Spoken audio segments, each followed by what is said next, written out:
BRS working president KTR Jubilee Hills ఉప ఎన్నిక BRS అభ్యర్థి మాగంటి సునీత నివాసానికి వెళ్లి వారి కుటుంబ సభ్యుల్ని కలిశారు.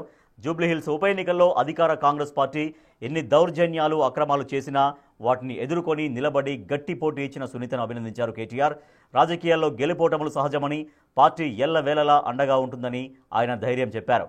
ఎన్నికల ఫలితాలు వచ్చి 24 గంటలు కాకముందే బీఆర్ఎస్ నాయకులపై కాంగ్రెస్ నాయకులు దాడులకు దిగజారుడు రాజకీయాలు చేస్తున్నారని ఆరోపించారు కేటీఆర్.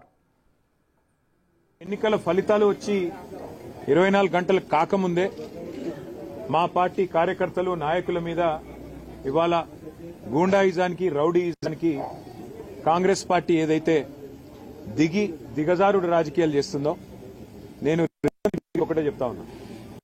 10 ఏళ్లు మేము ప్రభుత్వంలో ఉన్నప్పుడు మీరు ప్రతిపక్షంలో ఉన్నారు.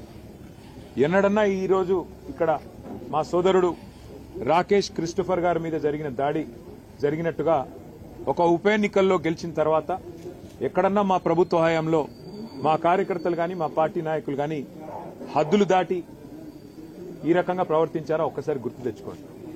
ఒకవేళ మేము కూడా ఆనాడు 7 ఉప ఎన్నికల్లో 2 కార్పొరేషన్ ఎన్నికల్లో జిల్లా పరిషత్ ఎన్నికల్లో గెలిచిన తర్వాత విజయ గర్వంతో విరవీగి నిన్న మీ వాళ్ళు ప్రవర్తించినట్టుగా మా పార్టీ గుర్తైన కారు గుర్తుని ఏదో ఊరేగింపు చేస్తూ అవహేళన చేస్తూ చిల్లరగా ప్రవర్తించుంటే ఇవాళ మీరెక్కడ ఉండేటోళ్ళో ఆలోచించుకోండి.